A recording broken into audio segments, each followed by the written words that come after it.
First of all, in terms of Kerry Dublin, there's a fantastic rivalry there that's gone back, to the beginning of the GAA. The way both teams play, it's going to be probably an open game of football. I'd imagine it could be a great game of football, it'll be, the way Dublin have been playing this summer, it's going to be a big challenge for us. But from the point of view of a Kerry man playing Dublin in a full house in Croke Park, it's where you want to be. What we could say about Kerry is their experience based on what they have, and you look at the guys in the back line, Morris and Tomaso, Shea between them, probably 7, 8 or Ireland medals, maybe more.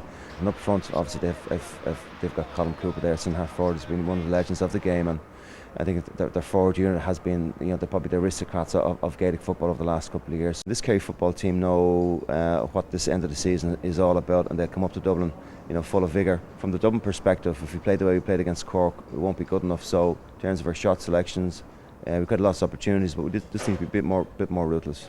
Against Cork, definitely, Cork really came back into the game with us, and we had a good few chances in the second half of that game to kind of keep a safe distance ahead of Cork, but poor shot selection and just bad execution. We didn't manage to keep that gap, and it got very tight at the end. Brendan Keeley had to make a great save in the 70th minute to make sure that we won the game.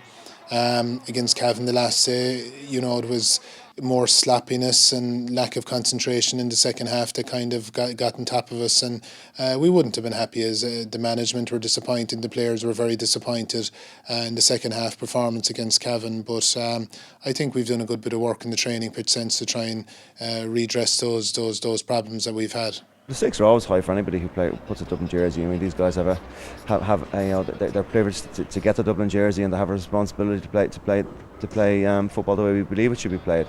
And there's always expectation. We have a fantastic support base, and the supporters are really enthusiastic, as they are in every year. But that level of expectation, that pressure, when players go up in Dublin football, coming through the ranks of minor, 21 or senior, they just become accustomed to getting inside the tent. And for me, it's all about focusing on our game, what we can control.